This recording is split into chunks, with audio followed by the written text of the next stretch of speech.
Hello students, welcome to all of you in this video of Mathematics 2nd.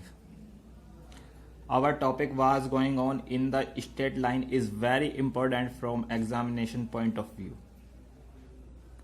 We will take the help of this question to understand to this topic. और exam के हिसाब से ये question भी बहुत ज़्यादा महत्वपूर्ण है।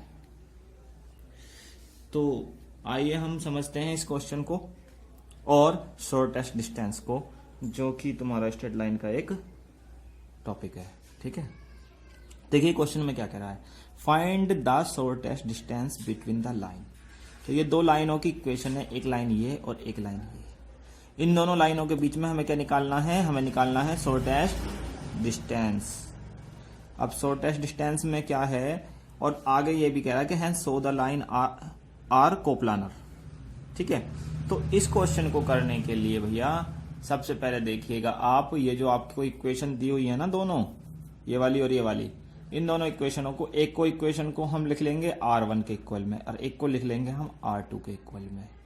तो हमने क्या काम करा, जहां से सॉल्यूशन स्टार्ट किया है वहां से हमने पहले इक्वेशन को इजिकल टू R1 लिख लिया और जो दूसरी इक्वेशन है उसे इजिकल टू R2 लिख लिया। उसके बाद में पहली वाली इक्वेशन को जिसको हमने R1 के बराबर में लिखा है, तो यहाँ से हम x की वैल्यू निकालेंगे, ये चीज हमारी R1 के इक्वल में, तो यहाँ से x की वैल्यू निकालेंगे, 2 की मल्टीप्लाई करी R1 में और 1 उधर शिफ्ट होकर प्लस हो गया, तो 2R1 + 1 हो गया।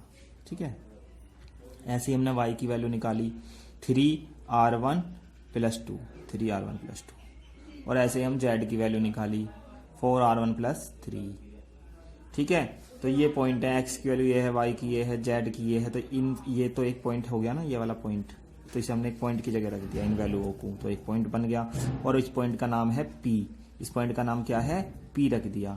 p कैसे, p का क्या मतलब हुआ कि ये जो पॉइंट है ना, ये पहली वाली लाइन पे है। एक लाइन है ना, देखो यहाँ पे मैं बना देता हूँ, एक लाइन अगर ये है, ठीक है, तो इस पे ये पॉइंट हो गया p, और इस लाइन की जो हमारी वो है ना इक्वेशन, वो ये है, ये इस लाइन की इक्वेशन है और इस लाइन पे कोई पॉइंट p है, कहीं भी हो सकता है। ठीक है, ऐसे ही एक और लाइन है भाई, एक और लाइन है और वो ये लाइन है, और वो ये लाइन हम यहाँ को बना देते हैं। ठीक है, और इस पे कोई पॉइंट हम ले लेते हैं, वो क्या है, q है, और इस लाइन की इक्वेशन क्या है, ये है। ठीक है, और पॉइंट q इस पे हो गया। अब हमने इस लाइन से भी ऐसे ही पॉइंट निकाले, x की वैल्यू निकाली R2 के फॉर्म में, y की वैल्यू निकाली R2 के फॉर्म में, z की वैल्यू निकाली R2 के फॉर्म में, जैसे पीछे निकाली अभी, और ये तीन वैल्यू आ गई ना हमारी x y z की, इन्हें पॉइंट के रूप में रख दिया, तो इस पॉइंट को कह दिया हमने q, तो q की वैल्यू ये है। अब हमें बस R1 और R2 पता चल जाए तो हमारा क्वेश्चन हो जाएगा, बट R1 और R2 हमारे ऐसे ही इतनी आसानी से मालूम नहीं होने के हमें, उसके लिए हमने कुछ बातें बताई हैं पीछे, उनका भी थोड़ा सा रिवीजन करना पड़ेगा, और मैं अभी तुम्हें बताऊंगा और समझ जाओगे तुम। तो सबसे पहले क्या काम करते हैं, सबसे पहली बात करते हैं हम the direction ratio. The direction ratio of A line, किसी लाइन के डायरेक्शन रेशो क्या होते हैं। डायरेक्शन रेशो किसी लाइन के होते हैं, पी क्यू कोई लाइन है जैसे पी और क्यू, यहां से हमने ये लाइन मिला दी, लो अब लाइन हो गई पी और क्यू भी एक इनके बीच में। ठीक है, और पी और क्यू के जो डायरेक्शन रेशो होंगे क्या, उसमें बाद वाली वैल्यू में से पहली वाली वैल्यू को घटा दो, यानी कि पॉइंट क्यू में से पॉइंट पी को अगर हम घटा दें तो लाइन पी और क्यू के डायरेक्शन रेशो मिल जाते हैं। ये बात मैंने पहले भी बताई थी। ठीक है, और नहीं पता किसी को तो वो ध्यान से याद रखना इस बात को कि बाद वाले पॉइंट में से पहले वाले पॉइंट को अगर हम घटा दें तो उन दोनों के बीच को जो जॉइनिंग लाइन है उसके डायरेक्शन रेशो मिल जाते हैं। तो हमने इसमें यही किया कि ये जो था ना पॉइंट क्यू, इस पॉइंट में से x की वैल्यू ये घटा दी, y की वैल्यू में से y की वैल्यू घटा दी, z की वैल्यू में से z की वैल्यू घटाई, तो वो हमने यहाँ लिखा है। तो direction ratio of the line P Q R ये हो गए। ठीक है, अब थोड़ा सा इसे सोल्व कर लिया, 3R2 और -2R1, इनमें तो कोई रिलेशन है ही नहीं है तो लिखने ही पड़ेंगे, लेकिन 2 में से 1 घट सकता है तो इसलिए 1, ऐसे ही 3 में से 2 घट सकता है 1, 4 में से 3 घट सकता है 1, बाकी तो ये सेम लिखना ही पड़ेगा। तो ये हमारे जो पॉइंट बन का आया ना 3 पॉइंट, ये पॉइंट हो गए हमारे direction ratio of line P Q. P Q के क्या हो गई है भैया, डायरेक्शन रेशो हो गई। अब देखिए आगे कह रहा line, let line P Q let line PQ be the line of short and distance S D का मतलब shortest distance, so that P Q is perpendicular to both the given line 1 and 2 and so we have.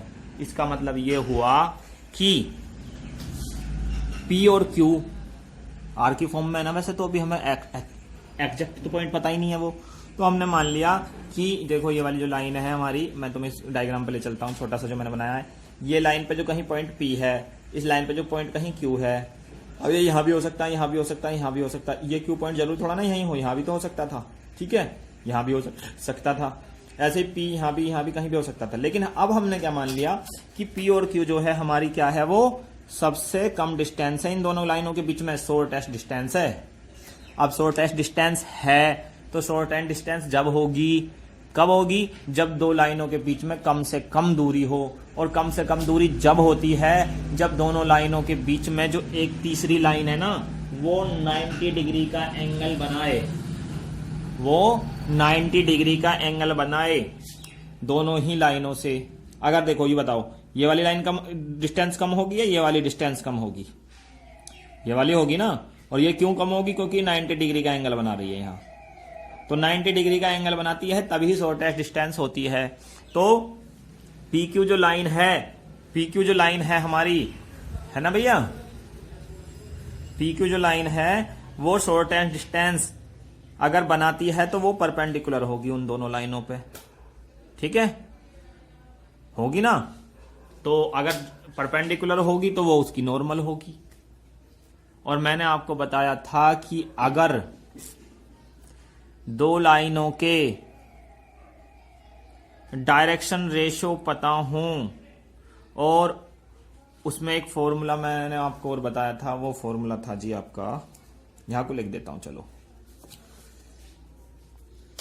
A1 A2 plus B1 B2 plus C1 C2 is equal to 0, या L1 L2, ठीक है, M1 M2 N1 N2 is equal to 0। तो perpendicular होती हैं line. तो कैसी लाइनें होती हैं? परपेंडिकुलर होती हैं भैया। तो इसका मतलब ये है कि एक तो डायरेक्शन रेशो ये है ही हमारे पास, जो ये डायरेक्शन रेशो है ही, और एक हमारी जो ये लाइनें हमें दी हुई हैं गिवन, यही तो लाइन दी हुई थी, तो इसके अपोन में जो है ये किस फॉर्म में होती है? ये फॉर्म में होती है x minus alpha upon L, y minus beta upon M, z minus gamma upon N. तो एल एम एन की ये वैल्यू है, क्या है? 2 3 4। किसकी वैल्यू है? एल एम एन की। तो इसकी और इसकी मल्टीप्लाई प्लस इसकी। तो इस लाइन में हमें जो हमारे एल एम एन की वैल्यू थी अभी, ठीक है, डायरेक्शन रेशो या कह लो या डायरेक्शन कोसाइन कह लो जो थे अभी, उसमें जो स्ट्रेट लाइन की इक्वेशन थी उसमें जो हमारे डायरेक्शन रेशो थे उसमें ही जो एक तो था 2, एक 3 था, एक 4 था। मैं दिखा देता हूँ, ये रे 2 3 4, ठीक है। तो हमने यहाँ पे भी क्या लिया है? 2 3 और 4 लिया है, ठीक है। अब यहाँ पे ये वाली वैल्यू ली है हमने, जो ये डायरेक्शन रेशो हमने खुद निकाले हैं, एक डायरेक्शन रेशो जो उसने दिए हैं और एक हमने खुद निकाले हैं, ठीक है, ये वाले। तो इनकी मल्टीप्लाई कर दो, इसकी मल्टीप्लाई इससे 2 से, इसकी मल्टीप्लाई 3 से, इसकी मल्टीप्लाई 4 से, और इजिकल टू 0। अब ऐसे ही हमारी दूसरी लाइन भी थी एक क्वेश्चन में, दूसरी लाइन ये रही इधर जो थी, इसके क्या थे? 3 4 5। तो इसमें क्या है कि 3 4 5 की मल्टीप्लाई करिए इन्हीं पॉइंटों में, पॉइंट सेम है, ठीक है। तो इनकी मल्टीप्लाई, अब इसे थोड़ा सा सोल्व कर लिया, थोड़ा सा सोल्व करेंगे तो इसकी मल्टीप्लाई करी हमने, 2 की 3 में तो 6, ऐसी करके 2 की 2 में हुई तो 4, ऐसे इसकी मल्टीप्लाई हुई, ऐसे इसकी मल्टीप्लाई हुई, तो ऐसे लिख दिया इसे, ठीक है। और थोड़ा सोल्व किया तो हमारे ये आ गया 38 R2 और 29 R1 प्लस 9 इजिकल टू 0। ऐसे ही आ गया 50 R2 minus 30 R1 plus 12 is equal to 0। जब हमने इन दोनों इक्वेशनों को सोल्व किया तो हमारी वैल्यू मिली R2 की -1 और R1 की -1, दोनों की वैल्यू -1 मिली।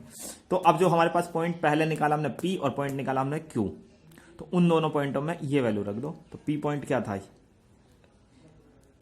P पॉइंट ये आ जाएगा, ठीक है, और Q पॉइंट ये आ जाएगा। अब इन्हें सोल्व करेंगे तो -1 -1 -1, ठीक है, ये -1 ही है भैया, और ऐसे ही है -1 -1 -1। अब दोनों ही पॉइंट क्या आ गए, माइनस, पी भी वही पॉइंट आ गया और क्यू भी वही पॉइंट आ गया। पॉइंट पी की वैल्यू क्या आई, -1 -1 -1, और क्यू की वैल्यू क्या आई, -1 -1 -1। तो यानी पॉइंट पी और क्यू जो पॉइंट है वो एक ही पॉइंट है, एक ही पॉइंट है।